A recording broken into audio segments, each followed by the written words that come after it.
Bab 2351. Faktanya, Pebbles mendapat lebih banyak manfaat dari kedekatannya dengan David setiap hari daripada manfaat yang didapat dari memakan harta karun. Dengan hanya sedikit pengetahuan yang tersisa, dia membutuhkan waktu, tempat, dan orang yang tepat untuk dapat berkembang ke tingkat ini dalam waktu yang singkat. Di antara mereka, yang paling berperan adalah David. Atau lebih tepatnya, tubuh jiwa Daud. Jika Pebbles tidak bertemu David, dia tidak akan tumbuh sampai ke tempatnya saat ini meskipun memiliki harta surga dan bumi yang tak terbatas. Kekuatan jiwa Celeste meroket karena dia telah tersesat ke dalam fantasi bersama David dan melakukan kontak jiwa. Kekuatannya sudah jauh melampaui kekuatan tahap akhir dari tahap penguasa alam abadi, dan itulah sebabnya dia bisa mengolah kekuatan pengampunan hingga batas maksimal. Namun, tingkat kekuatan Celeste masih sangat rendah, jadi manfaat dari kekuatan pikiran yang kuat belum muncul. Begitu dia berhasil menembus puncak pangkat penguasa, dia akan mengetahui betapa sulitnya bagi orang lain untuk melintasi penghalang astronomi dari alam abadi hingga alam suci, tetapi betapa mudahnya dia dengan kekuatan jiwa yang dahsyat. Dimulai dari Saint Realm, kekuatan jiwa seseorang akan menentukan pencapaian dan ketinggian di masa depan. Selama mereka memiliki kekuatan jiwa yang cukup kuat, tidak akan ada hal seperti rintangan. Oleh karena itu, The Spirit Cage, tempat yang dapat memperkuat kekuatan jiwa, menjadi dunia kedua. Banyak sekali orang yang berjuang untuk masuk dan membuat masa depan yang lebih baik bagi diri mereka sendiri. Bukan hanya manusia, bahkan ras lain pun ingin ikut serta. Celeste melakukan kontak jiwa dengan David, yang kemudian membuat kekuatan ketakutan melonjak. Sementara itu, Pebbles terus menempel pada David setiap hari dan akan bersembunyi di pelukan David. Selain itu, dia bahkan akan tidur di pelukan David. Karena keduanya memiliki tubuh jiwa, ini juga dianggap sebagai jiwa kontak. Oleh karena itu, orang bisa membayangkan keuntungan bagi Pebbles. Spirit Cage bagaikan sebuah fantasi besar yang mampu menampung jiwa makhluk yang tak terhitung jumlahnya. David dan Pebbles hanyalah dua di antaranya. Kombinasi antara manfaat yang didapat karena selalu bersama David dan harta tak terhitung dari surga dan bumi yang dipersiapkan David untuk Pebbles lah yang memungkinkannya tumbuh begitu cepat. Kalau tidak seorang pun tahu berapa tahun yang ia perlukan untuk tumbuh hingga berusia 16 atau 17 tahun. Setelah kekuatan pikiran David menembus alam penguasa, dia terutama merasakan tubuhnya pulih dengan cepat setiap saat dalam pelukan David. Tentu saja, ini permulaan baru. Jika ia ingin kembali ke puncaknya, jalan yang harus ditempuh masih sangat panjang. Lagi pula, tidak bertanya itu memulihkan kekuatan jiwa seorang overlord. Setelah energi dalam tubuhnya dirangsang dan diserap, kerikil tubuh tumbuh lagi. Dia mulai berbicara pada dirinya sendiri sekali lagi. David, namaku Elora, tapi menurutku nama yang kau berikan itu terdengar lebih bagus. Aku benar-benar ingin menjadi Pebbles sepanjang waktu dan membiarkan Elora mati dalam pertempuran itu. Setelah mengatakan itu, dia berhenti sejenak sebelum melanjutkan, sayangnya, ini tidak mungkin. Para Robotia dan Soul Devourer telah bekerja sama untuk menyerang Layla. Saya harus melaporkan ini sesegera mungkin dan mempersiapkan semua orang. Jika tidak, konsekuensinya mungkin sangat serius. Jika itu terjadi, kehidupan banyak ras dan makhluk di Layla akan terancam. David, kamu juga akan berada dalam bahaya. Kamu telah melindungiku begitu lama, jadi aku akan melindungimu di masa depan. David, aku akan melihatmu di Layla di masa depan. Setelah Pebbles selesai berbicara, tubuhnya berubah menjadi sinar cahaya dan melaju menuju kota utama, Ember City. Dalam sekejap mata, dia menghilang dan kecepatannya sungguh mengejutkan. Meskipun ingatannya telah pulih dan dia mengetahui nama serta identitasnya, kekuatan jiwa masih jauh dari puncaknya, jadi dia bahkan tidak dapat meninggalkan The Spirit Cage. Dia membutuhkan lebih banyak lagi harta surga dan bumi yang berharga untuk mendapatkan lebih banyak lagi. Setidaknya, dia perlu memulihkan kekuatan kedamaian sampai dia bisa meninggalkan The Spirit Cage dan kembali ke dunia nyata. Menghadapi serangan mendadak gabungan dari Robotias dan Soul Devourers, dia menuntut dirinya untuk mencari kesempatan bertahan hidup. Masa yang paling sulit kini telah berakhir. Kali ini Elora membuat taruhan yang tepat. Bab 2352. Akan tetapi, masalahnya masih jauh dari selesai. Dia harus kembali ke dunia nyata sesegera mungkin dan menyampaikan berita itu kepada Silvio dan keempat overlord lainnya. Agar mereka bisa memimpin Layla dalam membela diri kalau mereka ketahuan oleh para Robotia dan Soul Devourers. Para Robotia dan Soul Devourer tidak pernah membayangkan bahwa Elora akan pulih dalam waktu sesingkat itu setelah disergap dan menghancurkan dirinya sendiri, hanya menyisakan sedikit jiwanya. Menurut dugaan mereka saat itu, bahkan jika Elora tidak mati, akan memakan waktu lebih dari 10.000 tahun baginya untuk bangun. Bahkan jika penguasa lain menemukannya, dia masih memerlukan lebih dari 100 tahun untuk bangun dengan bantuan keempat penguasa. Periode ini cukup bagi mereka untuk meluncurkan rencananya. Sebagai musuh Layla selama bertahun-tahun, para Robotia tentu saja mengetahui keberadaan The Spirit Cage. Akan tetapi, mereka tidak pernah menyangka bahwa sebilah pedang dapat mengirimkan sisa-sisa jiwa Elora ke The Spirit Cage sehingga jiwanya dapat tumbuh. Secara kebetulan, dia juga bertemu David, pria yang memiliki sistem dari peradaban tingkat dewa. Mungkin semua itu hanya kebetulan belaka, atau mungkin sudah kehendak Tuhan yang menciptakan situasi seperti ini. Singkatnya, Elora menghabiskan 2 tahun memobilisasi rencana cadangannya dan memulihkan semua ingatannya. Selanjutnya, dia akan pergi ke 8 kota utama The Spirit Cage untuk mengumpulkan harta karun paling berharga di surga dan bumi. Setelah mengambilnya, dia akan memperkuat kekuatan jiwanya, meninggalkan The Spirit Cage, kembali ke dunia nyata, dan menyebarkan berita tentang kolusi antara Robotias dan Soul Devourers sehingga dia bisa menghadapi krisis yang akan datang di Layla bersama Silvio dan yang lainnya. Elora ingin melindungi semua makhluk Layla, yang juga merupakan tanggung jawabnya sebagai seorang penguasa. Pada saat yang sama, dia juga ingin melindungi Davenya. David duduk dengan tenang di dalam ruang rahasia di Sekte Iridescent di Kerajaan Bintang. Pakaian di tubuhnya basah semua. Dia menggertakkan giginya karena kesakitan yang hebat. Sangat menyiksa baginya setiap kali ia harus naik ke ranah baru. Untungnya, dia sudah terbiasa dan siap mental. David pun menerimanya.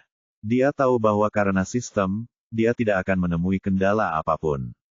Selama dia memiliki cukup poin yang berlimpah, dia bisa menerobos dan tidak akan pernah gagal. Jadi, sudah sepantasnya dia menanggung sedikit rasa sakit. Tidak lama kemudian, David tiba-tiba membuka matanya.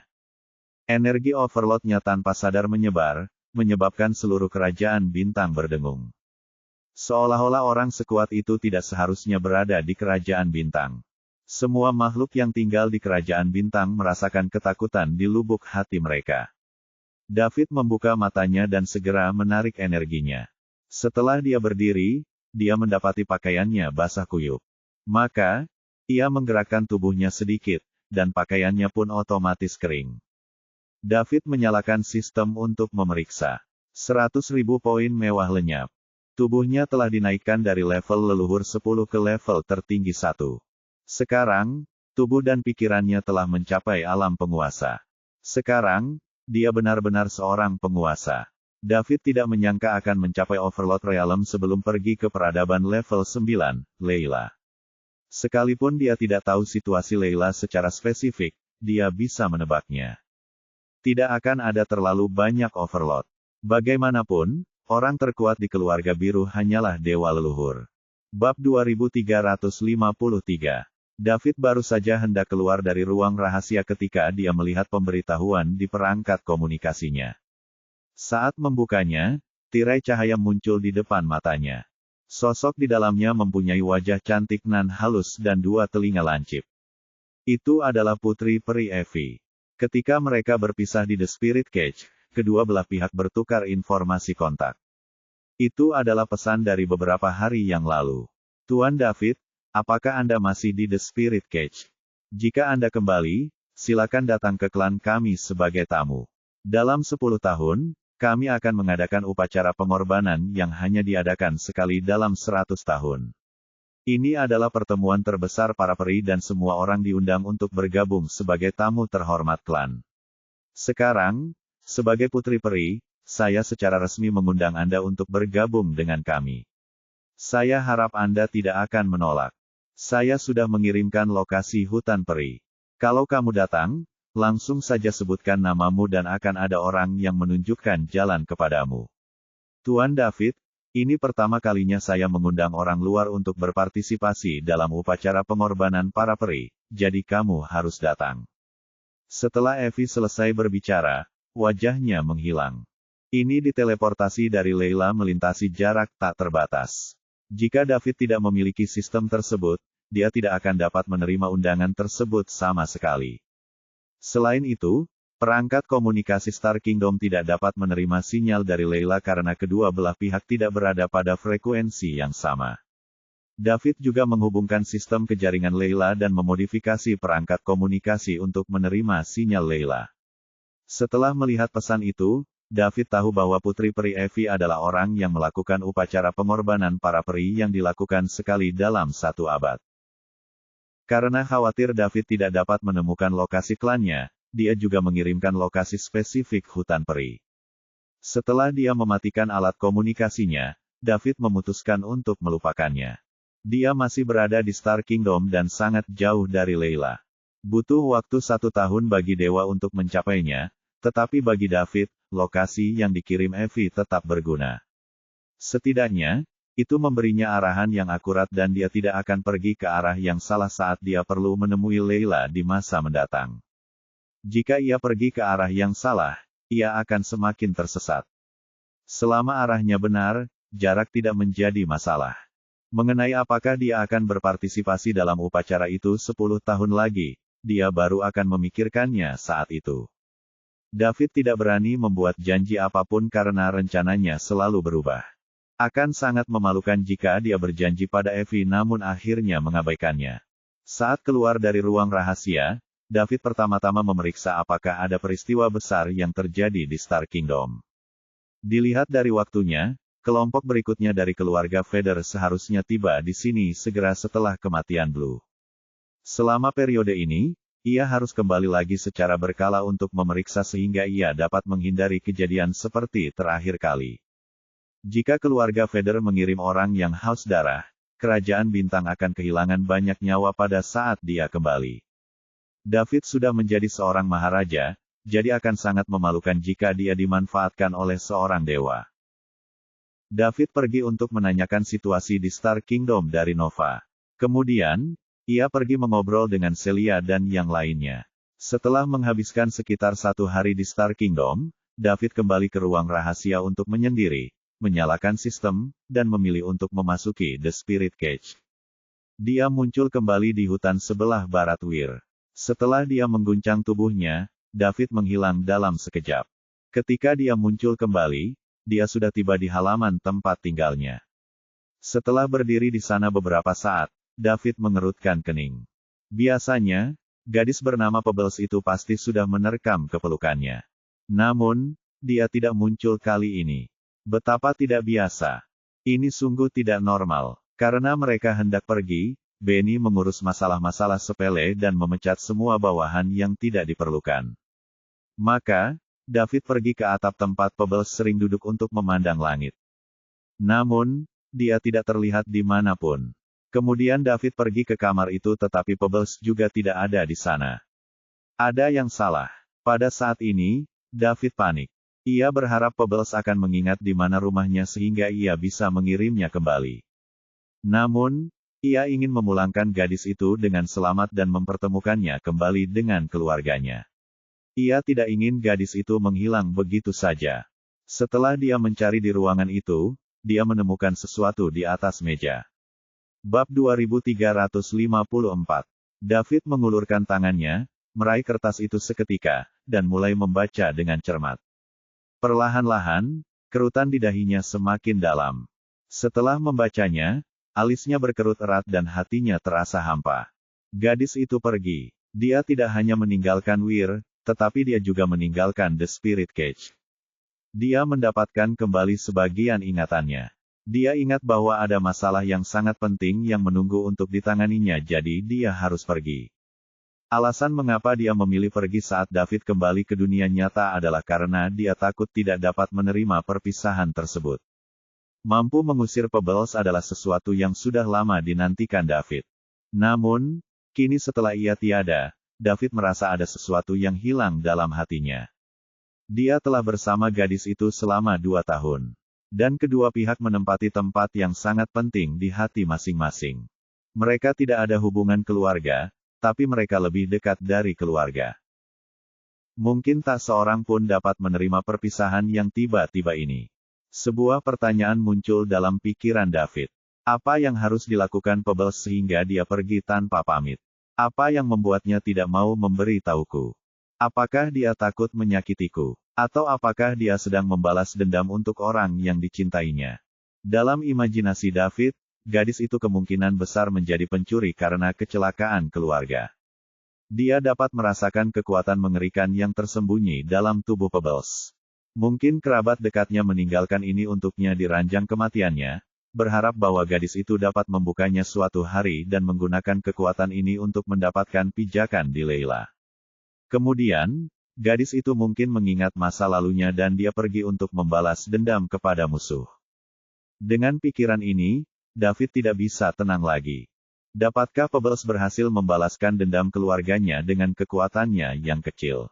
Dia akan mencari kematian. Dilihat dari kinerja Pebbles, keluarganya mungkin tidak sederhana. Musuh mereka dapat menghabisi pasukan sebesar itu dan membuat Pebbles menjadi seperti ini. Itu berarti mereka bahkan lebih kuat. Bukankah Pebbles akan mencari kematian jika dia membalas dendam dengan kekuatan ini? Apa yang harus saya lakukan? David menggenggam kedua tangannya erat-erat. Dia ingin pergi mencari Pebbles.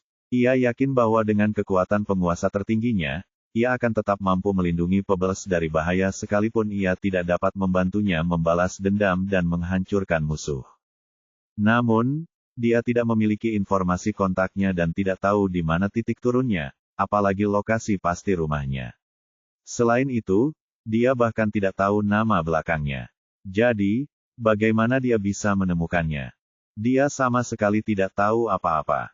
David menggelengkan kepalanya untuk mencoba menenangkan dirinya. Mungkin segalanya tidak seburuk yang dipikirkannya. Sekalipun keluarga Pebbles mengalami bencana, dia tidak sebodoh itu untuk membalas dendam ketika dia tidak cukup kuat. Mungkin dia kembali ke Leila untuk berlatih. Hanya ketika dia memiliki kekuatan yang cukup, dia akan membalas dendam. Kalau dia tetap berada di dalam The Spirit Cage sepanjang waktu, dia hanya bisa meningkatkan kekuatan jiwanya dan peningkatan kekuatan tempurnya akan terbatas. Kemungkinan ini juga sangat tinggi. Kalau begitu, aku masih punya waktu untuk menemukannya. Satu orang tidak dapat menggulingkan kekuatan besar dalam waktu sesingkat itu. Ini akan memerlukan perencanaan jangka panjang dan canggih.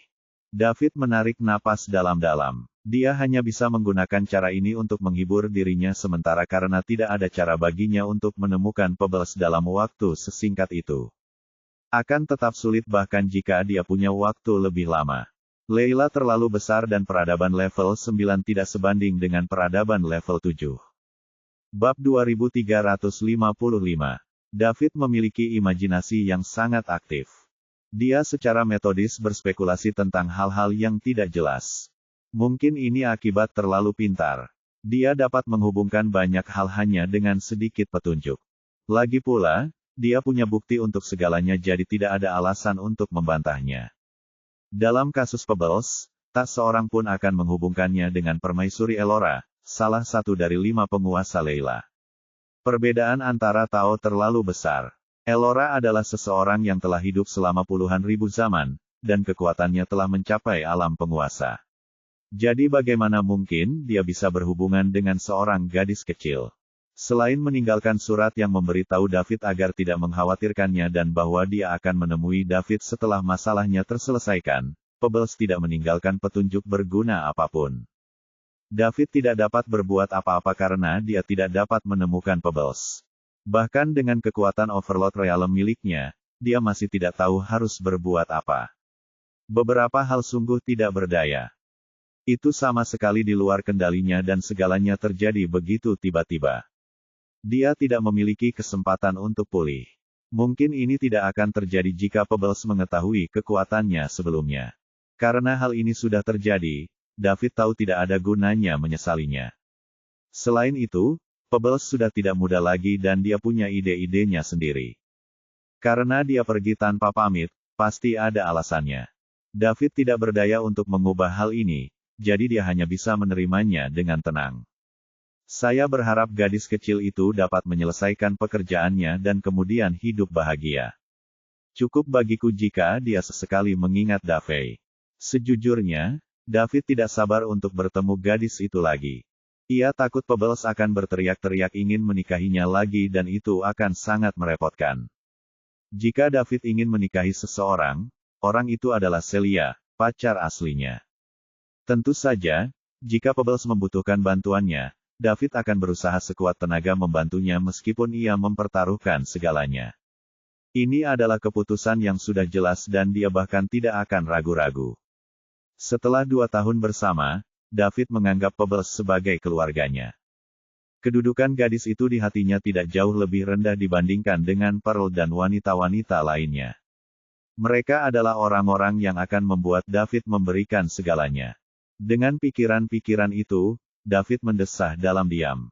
Ketika dia meremas jari telunjuk dan ibu jarinya yang memegang kertas itu dengan lembut, surat Pebbles langsung berubah menjadi abu dan menghilang ke udara. Awalnya, David ingin pergi ke kota utama, Ember City, untuk membeli lebih banyak harta surga dan bumi yang berharga untuk Pebbles agar dia bisa tumbuh lebih cepat dan mendapatkan lebih banyak poin mewah.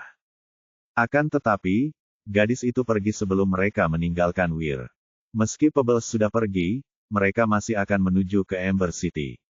Setelah tiba di Ember City dan membantu Thor berakar di Ember City, David dapat menghabiskan lebih banyak waktu di dunia nyata. Dia hanya akan datang sesekali dan memperbaiki masalah. Bagi David, poin mewah masih menjadi prioritas utamanya. Sekalipun dia tidak membutuhkannya sekarang, itu tidak berarti dia tidak membutuhkannya di masa mendatang. Tentu saja, semakin tinggi kekuatannya, semakin baik. Sekalipun kekuatannya ditingkatkan hingga batasnya, dia masih bisa menghabiskan poin mewahnya untuk cloning. Keterampilan itu sangat berguna dan ketika digunakan dalam pertarungan sesungguhnya, itu sungguh menantang surga. Memiliki klon tidak semudah memiliki beberapa pembantu lagi. Mereka adalah penguat super yang dapat menghancurkan diri sendiri dan mengorbankan diri untuk menyelamatkan bentuk utama pada saat kritis. Jika David memiliki cukup saripati darah, tidak akan menjadi masalah berapa banyak musuh yang dimilikinya. Selama kekuatan mereka tidak terlalu berbeda dan pihak lawan tidak dapat menghancurkannya dengan segera, David masih memiliki kepercayaan diri untuk melawan mereka. Bab 2356. Oleh karena itu, dia tentu tidak akan lupa untuk meningkatkan cloningnya saat dia punya kesempatan. Dia menyalakan sistem dan melihat cloning. Saat ini, cloningnya berada pada level 3, 3 tetes esensi darah dapat memanggil 3 klon dengan kekuatan yang sama. Menurut perhitungan David, 10.000 poin mewah dibutuhkan untuk maju ke level 4. Sebab hanya jika poin mewahnya mencapai 10.000, tanda plus akan muncul di kolom cloning untuk menunjukkan bahwa ia dapat meningkatkan. Bila poin mewahnya kurang dari 10.000, tanda plus di kolom cloning tidak akan muncul dan peningkatan tidak diperbolehkan. Ini menunjukkan bahwa 10.000 poin mewah adalah standar untuk meningkatkan cloning dari level 3 ke 4. Namun, tidak diketahui berapa banyak klon yang dapat dipanggil David pada level 4. Kalau hanya bertambah dari 3 menjadi 4, maka David merasa sistemnya terlalu pelit. Bagaimanapun, dibutuhkan 10.000 poin mewah.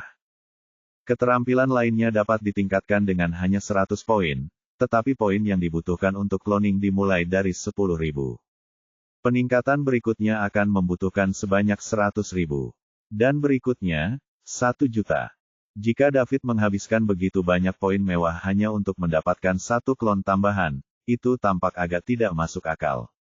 David mengira bahwa setiap peningkatan untuk cloning tidak hanya akan memberinya 1 klon tambahan. Akan tetapi, hal itu tidak diketahui hingga setelah pemutakhiran selesai. Untuk saat ini, poin mewahnya masih jauh dari 10.000.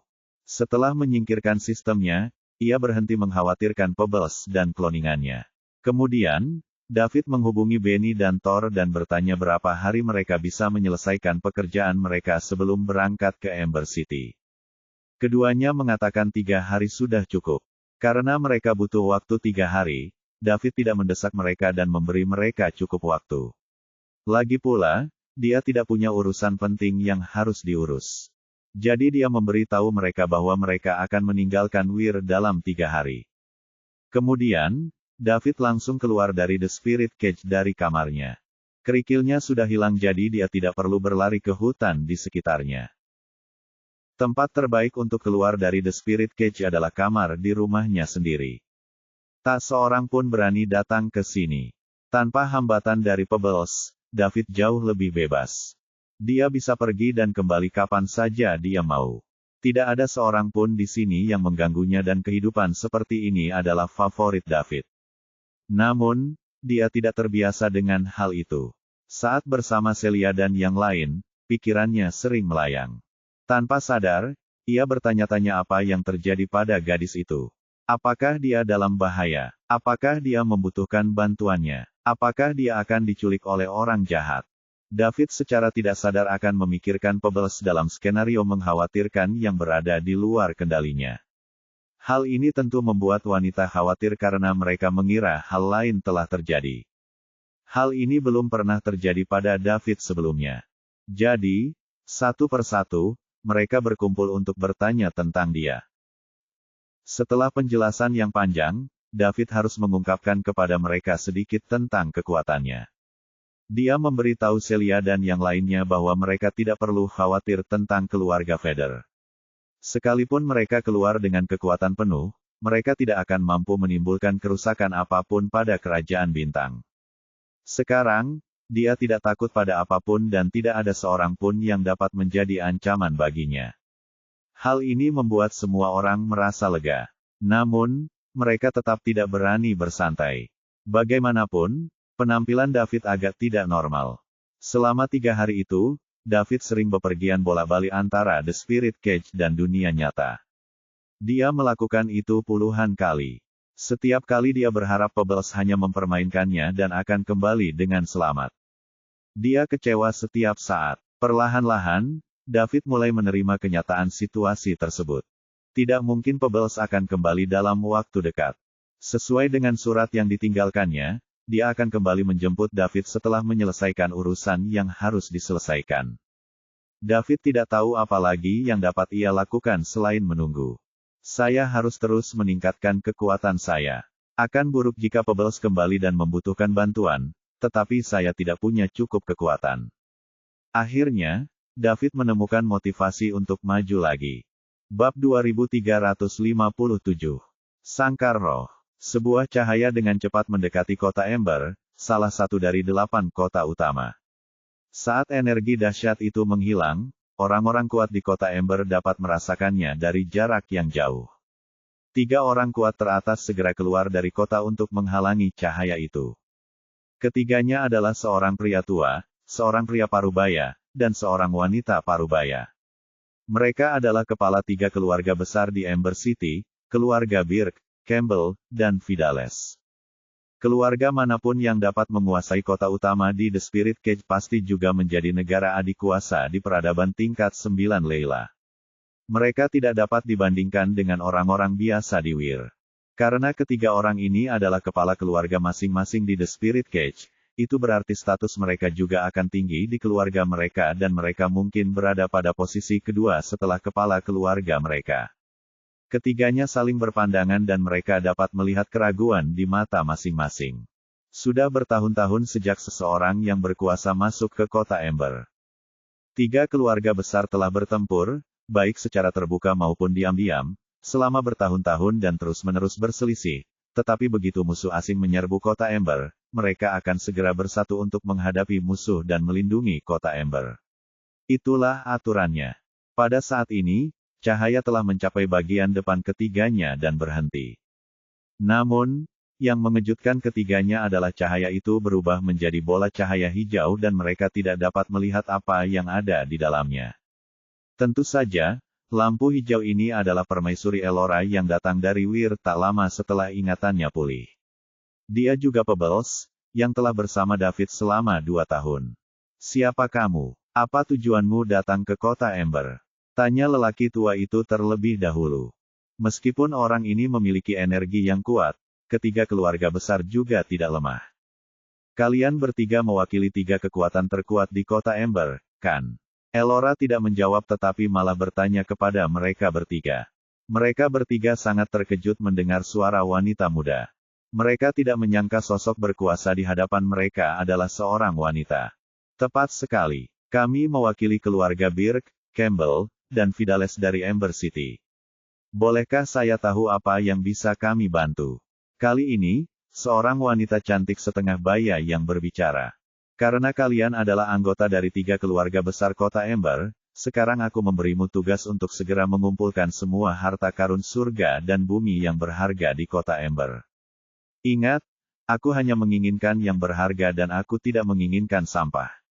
Setelah itu, serahkan semuanya kepadaku. Cepatlah, aku sudah membuang banyak waktu, jadi aku tidak bisa menunda lagi. Setelah mengumpulkannya dari kota Ember, aku harus pergi ke 7 kota utama lainnya untuk mengumpulkan lebih banyak lagi. Elora terdengar seperti sedang memberi perintah, dan di saat yang sama, dia juga terdengar mendesak. Dia perlu keluar dan menyampaikan berita itu kepada keempat penguasa lainnya setelah dia pulih dan perlu melakukannya sesegera mungkin. Akan tetapi, ketiganya tidak terburu-buru sama sekali. Sebaliknya, mereka ingin tertawa. Orang ini tiba-tiba muncul dan memerintahkan mereka untuk mengumpulkan semua harta karun di kota Ember untuknya. Hal konyol seperti itu benar-benar terjadi. Siapa dia pikir dia? Salah satu dari 5 penguasa Leila. Keluarga Birk, Campbell, dan Vidales merupakan salah satu kekuatan Leila yang paling kuat. Mereka semua memiliki Grandmaster yang merupakan Overlord sebagian. Kecuali 5 penguasa Leila, tidak ada yang berani memerintahkan mereka melakukan apapun. Sekarang, seseorang yang tak kenal takut telah muncul di hadapan mereka. Nyonya, Anda bercanda, kan? Tanya pria paruh baya itu. Aku tidak bercanda. Aku sudah membuang-buang waktu 2 tahun dan aku tidak bisa menundanya lebih lama lagi. Kalau tidak, konsekuensinya akan sangat serius, lanjut Elora. Tidak. Lalu mengapa kau membuat permintaan yang mustahil seperti itu? Meskipun keluarga kita adalah yang terbesar di kota Ember, kita tetap tidak bisa memimpin pasukan lain, dan bahkan jika kita bisa, mengapa kita harus melakukan itu? Apa pentingnya bagi kita bahwa akan ada konsekuensi yang mengerikan jika kau membuang-buang waktu lagi? Jika tidak ada apa-apa. Kalau tidak, silakan tinggalkan kota Ember. Kamu tidak diterima di sini. Orang tua itu langsung menolak permintaan pihak lain. Dia mengakui lawannya kuat, namun, dia tidak dapat menyetujui permintaan pihak lainnya. Bab 2358. Kalau saja dia tidak mendapat tekanan hebat dari wanita itu, dan tahu bahwa dirinya tidak sebanding dengannya, dia pasti sudah menyerangnya sejak lama. Mengapa dia membuang-buang napasnya di sini? Elora sadar bahwa dia ditolak dengan keras. Setelah ingatannya pulih sepenuhnya, dia secara alami mengambil identitas Elora. Kecuali Silvio, keempat penguasa, siapa yang berani menolaknya? Mereka akan melaksanakan setiap perintah tanpa keberatan. Tanpa diduga, dia ditolak, dan baru saat itulah dia mengerti. Mereka tidak tahu bahwa dia adalah Ratu Elora, salah satu dari 5 penguasa Leila. Kamu mungkin belum tahu identitasku, kata Elora tiba-tiba. Tidak ada gunanya, tidak peduli siapapun dirimu. Jika kamu tidak pergi, jangan salahkan kami karena bekerja sama untuk menindasmu. Jika kamu masih bisa mengatakan itu setelah melihatku, aku akan pergi tanpa menoleh ke belakang. Setelah Elora selesai berbicara, lampu hijau menghilang dan menampakkan dirinya di dalam. Dia tidak menampakkan dirinya pada awalnya karena takut menimbulkan sensasi. Lagi pula, patungnya didirikan di tengah-tengah Leila, dan makhluk yang tak terhitung jumlahnya mengunjunginya setiap hari. Ada yang datang bahkan setelah bersusah payah, hanya untuk mengunjungi 5 patung tinggi, yang semuanya tingginya puluhan ribu kaki. 5 penguasa Leila ada di hati hampir setiap makhluk di Leila. Permaisuri Elora adalah kepercayaan semua makhluk perempuan. Siapapun yang berani berbicara buruk tentang kelima penguasa Leila di Leila akan mati dengan menyakitkan. Di bawah tatapan ketiganya, cahaya hijau menghilang, dan seorang wanita muncul. Mata wanita setengah baya itu terbelalak karena terkejut. Elora adalah idola dan panutannya. Elora juga merupakan arah yang ia tuju dengan kerja keras. Ia berharap suatu hari nanti ia akan berdiri setinggi Elora, menerima pemujaan dan kekaguman semua makhluk dalam diri Leila. Kedua pria itu juga mengenali orang di depan mereka. Lagi pula, ketiganya memiliki status tinggi di Leila dan merupakan tokoh penting dalam negara adikuasa. Jadi, mereka sudah mentato wajah kelima Leila. Penguasa di dalam hati mereka. Kamu. Ketiganya tergagap lama sekali, tidak dapat berkata apa-apa. Kemunculan Elora mengejutkan mereka. Begitu parahnya, sampai-sampai otak mereka tidak dapat berfungsi lagi. Kau benar, aku permaisuri Elora. Aku datang ke The Spirit Cage karena beberapa alasan khusus. Sekarang aku butuh bantuanmu untuk mengumpulkan semua harta karun berharga di kota Ember dan tidak menyebarkan berita itu agar tidak menimbulkan sensasi, kata Elora dengan suara berat.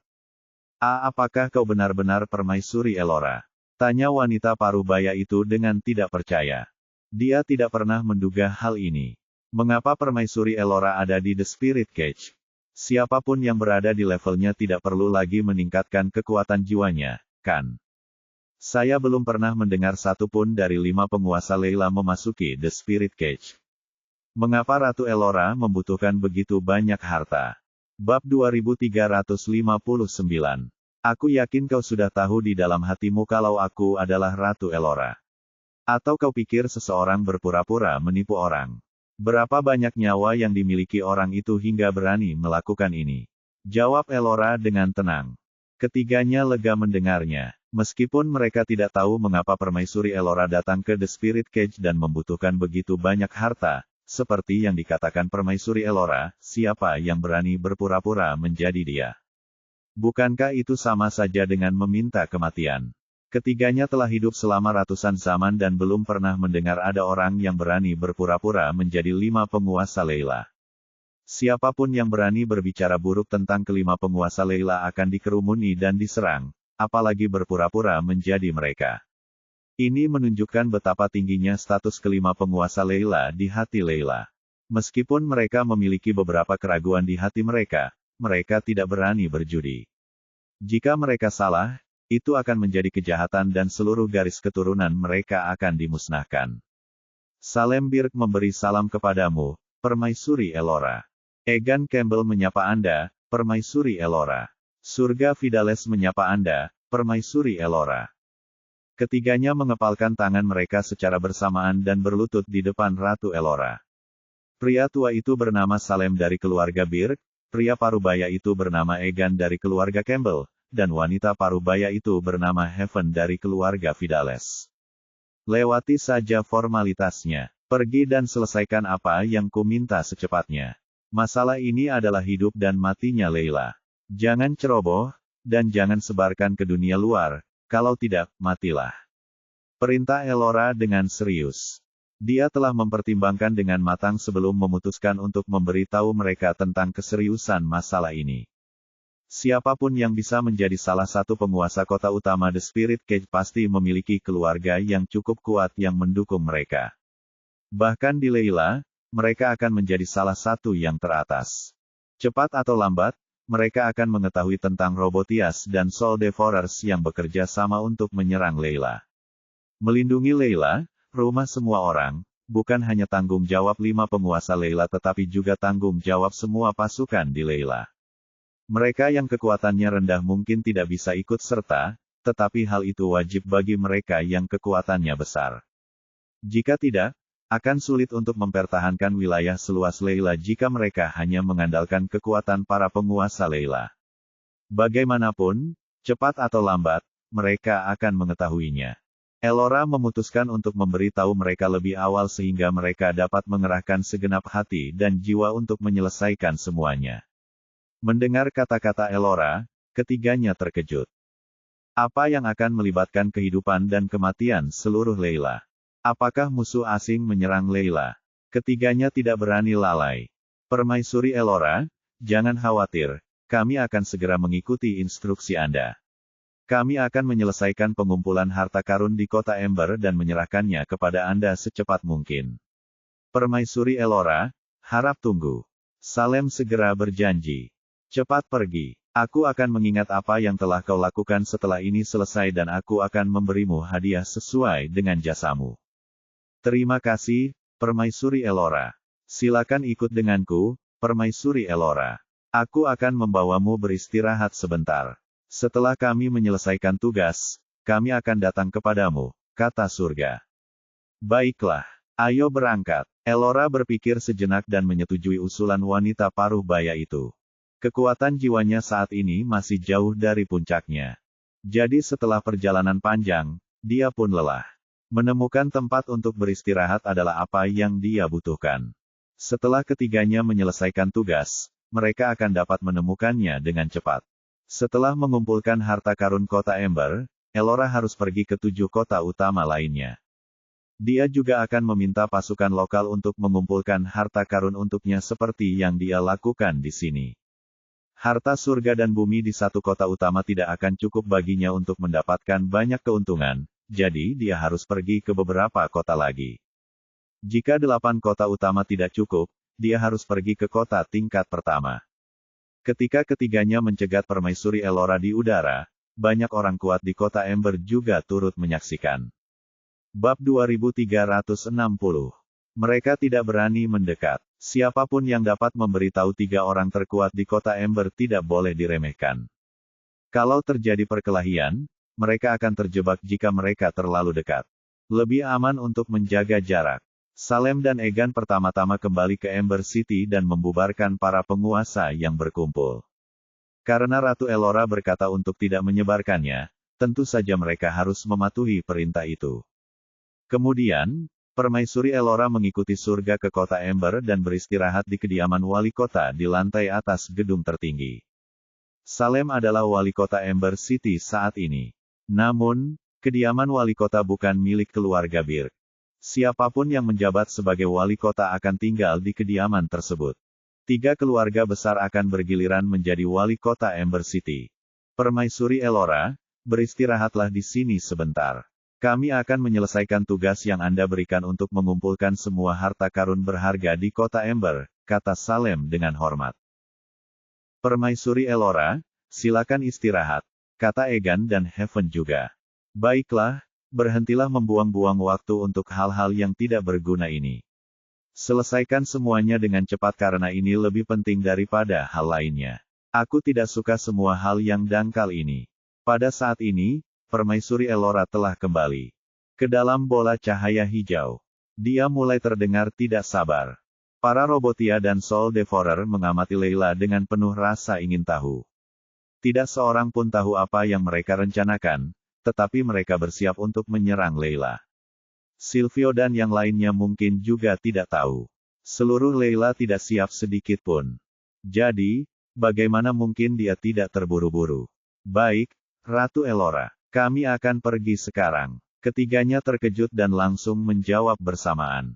Mereka bergegas meninggalkan kediaman wali kota. Saat ketiganya berjalan menjauh, mereka berhenti. Wali kota Salem, apa pendapat Anda tentang ini? Tanya Egan. Surga pun menyaksikannya. Salem adalah yang tertua dan juga wali kota Ember City saat ini, jadi dia jauh lebih kuat dibandingkan kedua lainnya. Itulah sebabnya mereka berdua harus meminta pendapatnya jika menyangkut sesuatu yang serius seperti masalah Ratu Elora. Apakah menurutmu Ratu Elora mungkin palsu? Salem bertanya pada keduanya. Egan dan Heaven saling berpandangan dan menggelengkan kepala secara bersamaan. Itu tidak mungkin. Aku belum pernah mendengar ada orang yang berani meniru kelima penguasa Layla. Begitu terungkap, mereka akan menjadi musuh publik Layla, dan mereka tidak akan punya tempat di Layla. Tidak akan ada orang sebodoh itu, kata Egan. Menurutku juga begitu. Tidak ada yang berani meniru Permaisuri Elora, jadi dia pasti Permaisuri Elora yang asli, kata surga. Itu saja, kita hanya perlu melaksanakan perintah Ratu Elora. Bukan tugas kita untuk mengkhawatirkan sisanya. Apakah ini Permaisuri Elora asli atau bukan? kita tidak punya hak untuk memilih. Jika dia palsu, kita hanya akan kehilangan beberapa harta karun, tetapi jika dia asli, seluruh garis keturunan kita akan musnah. Ketika mereka memikirkannya, mereka berdua merasa bahwa Salem benar. Terlepas dari apakah itu Ratu Elora yang asli atau bukan, itu bukan urusan mereka. Mereka hanya perlu mengikuti perintah. Bagaimanapun juga, bahkan jika mereka melakukan kesalahan, mereka hanya akan kehilangan beberapa harta. Mereka bertiga memutuskan rencana dan berangkat secara terpisah. Kemudian, mereka mulai menggunakan prestise keluarga mereka untuk mengumpulkan harta surga dan bumi di kota Ember. Mereka tidak hanya harus mengeluarkan yang mereka miliki, tetapi kekuatan lain juga harus berkontribusi. Mereka bertiga tidak berani membocorkan keberadaan Ratu Elora dan juga tidak berani melaporkannya kepada keluarga mereka. Jika Permaisuri Elora tahu, keluarga mereka akan terlibat. Yang bisa mereka lakukan adalah menyelesaikan tugas itu dengan tenang terlebih dahulu. Adapun alasan apa yang akan mereka gunakan untuk mengumpulkan harta karun, mereka sendiri akan menemukan alasannya. Singkatnya, mereka tidak pernah bisa menyebut Ratu Elora.